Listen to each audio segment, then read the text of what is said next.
Hi, I'm Joanne Chang. I own Flower Bakery and Cafe in Boston and Cambridge, and I'm going to be showing you how to make a full-on croquembouche. What is croquembouche? Croquembouche is a tower of cream puffs filled with pastry cream and then drizzled with tons and tons of spun sugar. So first, let's start with the cream puffs. We're going to be making what's called pâte à choux. Pâte à choux is cream puff pastry. It gets its name because pâte means batter and choux means cabbage in French. So these cream puffs, when they come out of the oven, resemble a cabbage head. The first thing is we're going to put some water into this pot and then melt some unsalted butter. And then we're also going to add a little bit of sugar and a little bit of salt. These just add flavor to the final cream puffs. And you want to make sure that you use unsalted butter because salted butter, actually, you never really know how much salt has been added. And if you use unsalted butter, you know that you're starting off with a baseline of no salt, which is why we added the additional salt. At this point, what we're trying to do is simply melt the butter into the water because we want to mix all of the butter and the water with flour, and that's going to make our cream puff pastry. Okay, so I'm melting the butter in the water and it's starting to come to a little bit of a boil, and you definitely want to make sure that the water is at a boil before the next step.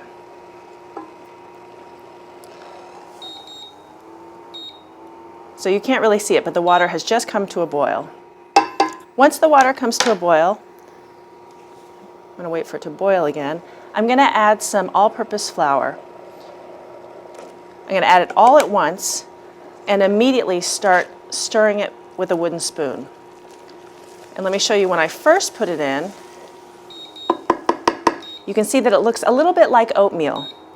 This is as the flour is starting to work into the water.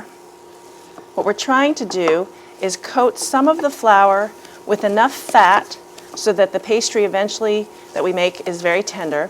But we also want to spend a little bit of time beating this mixture so that we can develop a little bit of gluten in the choux paste. So the choux paste, the pâte à choux batter, needs tenderness from the fat in the butter, but it also needs a little bit of gluten development, which is what I'm doing now just by beating it, because we want these cream puffs to have a little bit of structure once we put them in the oven.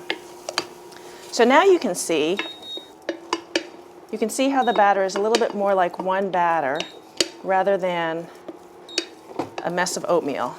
And as I keep beating it, it continues to come together more as one ball, and that's the point that I want it at. Now at this point, we're actually going to bring it over to the mixer.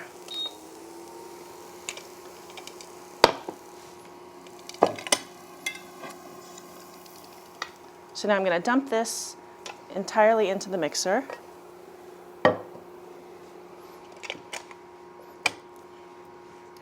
And then turn it on just to let some of the steam escape.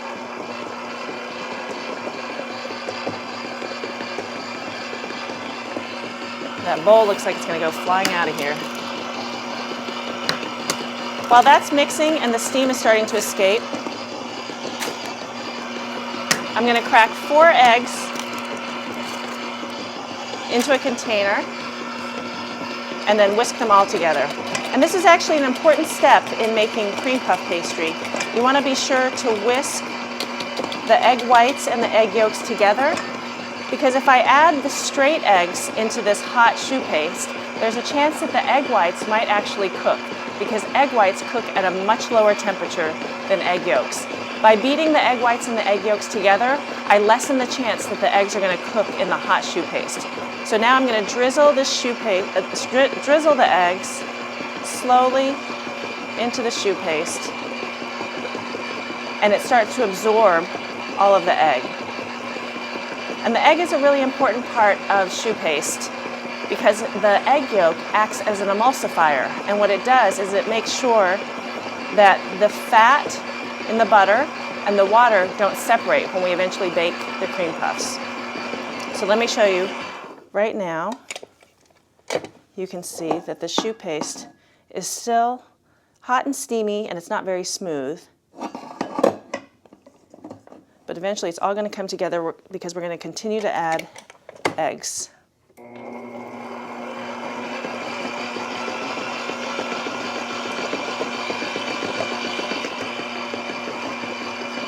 So each time you add the eggs, it's going to look like it's a little bit broken. I'll show you. But the more you beat it, the more it will come together.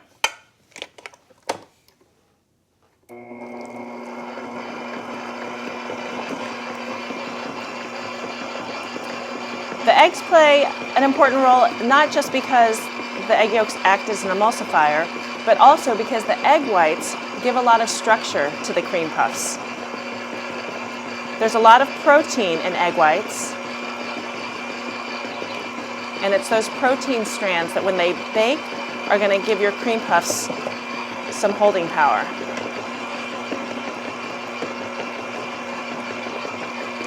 So I continue to slowly add the eggs. With each addition, I just give it a minute so that the eggs can absorb into the choux paste.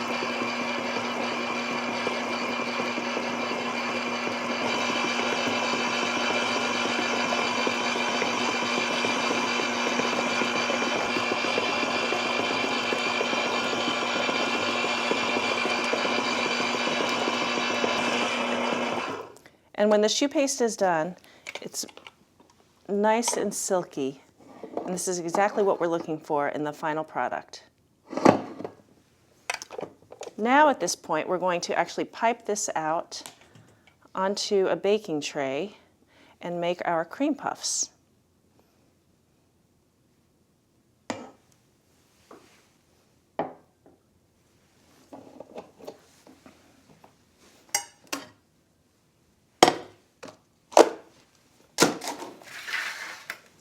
So I have my pastry bag. I'm going to fill it with the choux paste, which is nice and glossy and smooth now that it has all of the eggs added.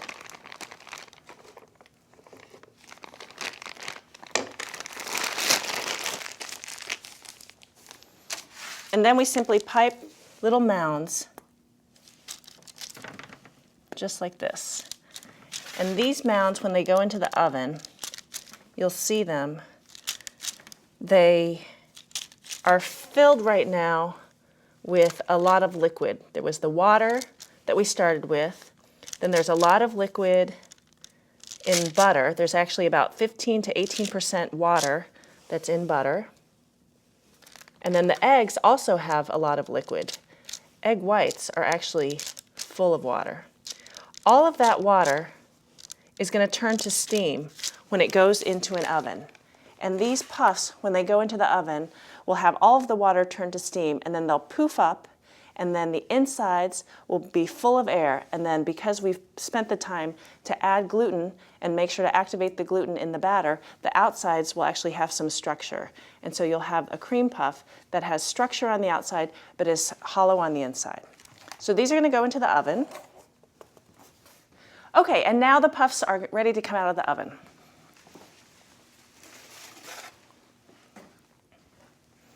So here they are. You can see that they've puffed up, and if we break into one of them, you can actually see that they're a little bit hollow inside, which is great because we're going to fill these with pastry cream. That's the next step for making croquembouche. Now we're going to make the pastry cream filling that goes inside of the cream puffs before we build the croquembouche. We start off with some milk. I'm just going to heat up this milk until it's scalded. And while that's heating up, we're going to put some egg yolks into this bowl.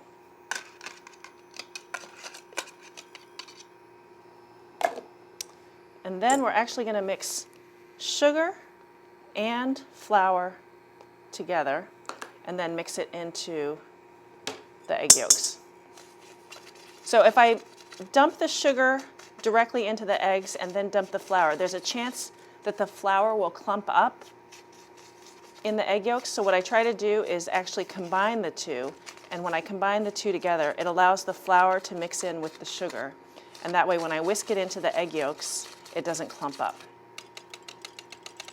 So now I'm just going to whisk the egg yolks and then add this sugar flour mixture bit by bit.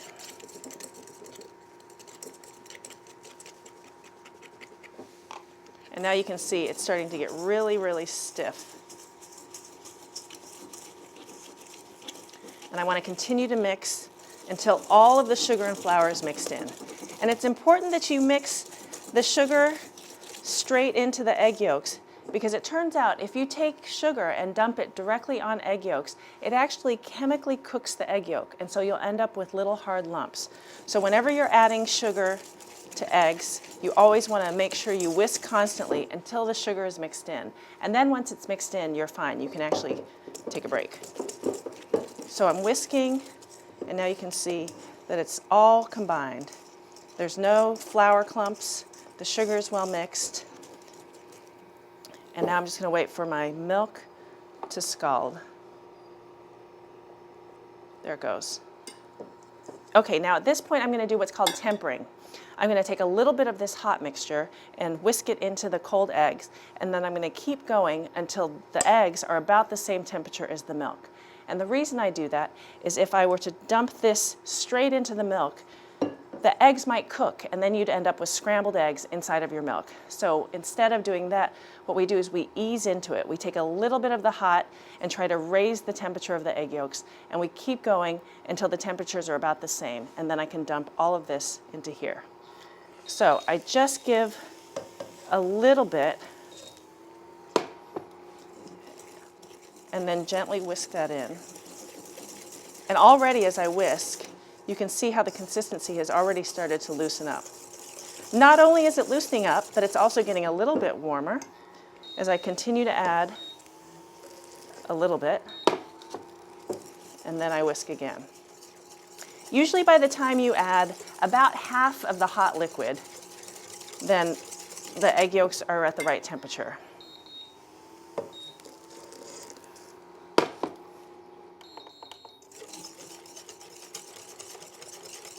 So now at this point, the egg yolks are nice and hot. So I can go ahead and add this directly to the rest of the milk.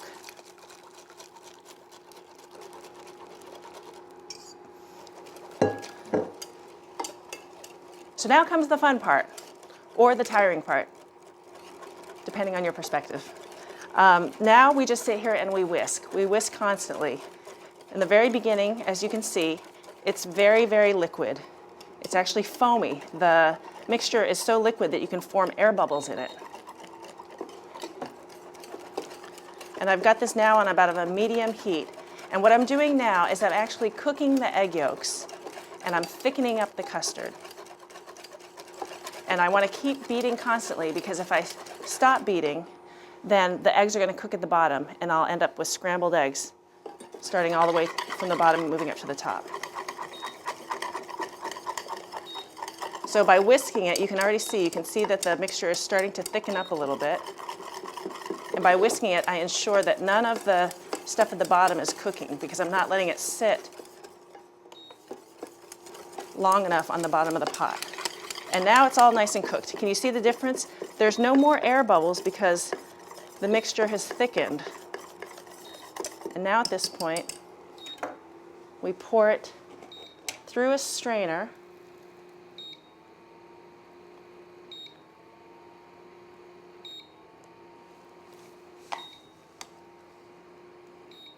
And this strainer is going to catch any cooked egg.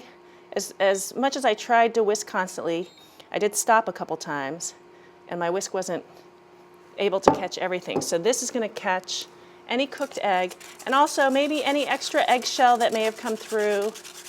You can always see after you strain the stuff that's left over. You can see there's a little bit of cooked egg. There's a little bit of flour that didn't get whisked in totally, but that's okay. That's why we strain it.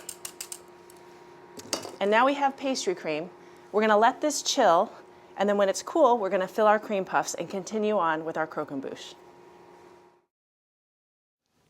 Great, now we have our pastry cream made, we have our cream puffs baked off and cooled, and now we're going to fill our cream puffs with pastry cream. This is actually not just pastry cream, but this is pastry cream with a little bit of whipped cream folded in, because the pastry cream itself is pretty stiff. It's really, really good, but it can be a little bit firm, and so we lighten it with a little bit of whipped cream. So you can see the consistency is just a little bit creamier than the stuff that we just made. So I'm just going to fill my bag with a little bit of this lightened pastry cream, and then I'm going to use this cream and I'm going to fill all of my puffs. And so I create a little hole in the bottom, and then it's hollow inside. And then I stick the pastry bag straight in and then fill. And usually when it starts to come out the bottom, that's when I know that it's full. And I can also feel it. It goes from being very hollow and light to feeling like it's got some substance. So I poke a hole,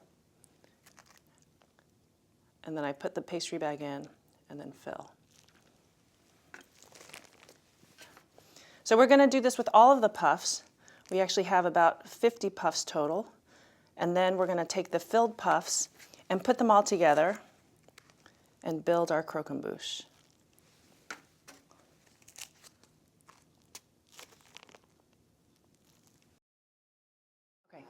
Okay, now we're going to make the caramel. This is going to be what we used to bind all of the cream puffs together into a tower, and then we're going to use the same caramel to spin sugar, which is going to be the glistening sugar strands that you'll see on top of the whole thing. I'm going to make a dry caramel, which means I'm simply going to take sugar and dump it straight into the saucepan, and on high heat, I'm just going to sit here and watch it, and it'll slowly start to melt. This method of making caramel is a little bit tricky because little pockets of caramel will start to form, so you have to watch it the whole time. The other form of caramel is called wet caramel, where you actually add water to the pot, let it come up to a boil, and then slowly all of the water starts to evaporate. But in this instance, we're going to bypass the water. We're actually going to go straight from granulated sugar to caramel.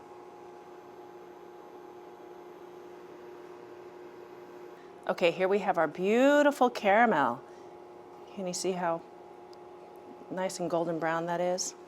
So now, while it's hot, I'm going to use it to build my croquembouche. I'm going to use it as glue, and you can see now that it's liquid, it actually helps hold all of these together. I want to move quick because the caramel will harden, and when it hardens, it won't be able to glue all of these puffs together. So you just dip the very bottom and then go ahead and create this ring of cream puffs that are all filled with the pastry cream. And our goal is to get a nice tower. So once you fill the bottom, you keep going. Just like that. And here we have our full tower. So now the last part of the croquembouche is to spin the sugar. And in order for us to do this, I'm just going to cover the table a little bit so we don't make too much of a mess, because it is a little messy. Angle it this way. And I'm going to use the same pot of sugar. And what I'm doing now is I'm going to wait until the sugar cools. It's already started to thicken. You can see that it's less liquid than it was before. And the cooler it gets, the thicker it gets, and then I'll be able to do my spun sugar. So the way I test it is I take a little bit and then I watch it as it drips off of the spatula. And you can see that it's kind of dripping off in little clumps. That means it's still liquid, and so there's still little liquid pieces that are coming off. When it thickens, it'll come more as one. You can see how this is a little bit more even. So as it cools, and as it gets more thick, you can watch that it starts to fall off a little bit more evenly. Let's go ahead and try this. It's a little bit thin, but we can at least get some stuff going. Now at this point, as I go back and forth, can you see that there's little cobwebs of sugar that come out? Now this is a little clumpy because it's still kind of wet. It's still kind of hot. But as it thickens, it becomes much easier. And you can see you start to get these webs of sugar. They're really pretty and make for a beautiful centerpiece.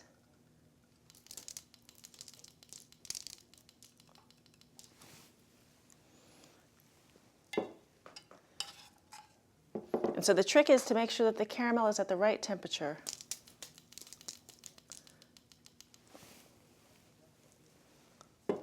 And as it thickens and cools, it becomes easier to spin.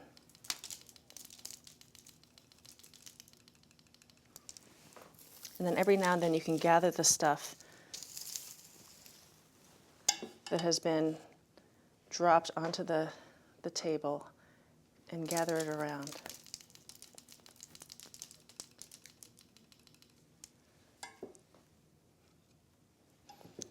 And you can pretty much just keep going until the sugar firms up and you can no longer spin. But the more of this that you do, the more you can encase your croquembouche in spun sugar. And it actually tastes really delicious. It's nice and crunchy, so when you eat your croquembouche, you have little bits of caramel candy to eat along with your cream puffs. And then we'll take all of this and use it to cover our croquembouche. And there you go, a croquembouche.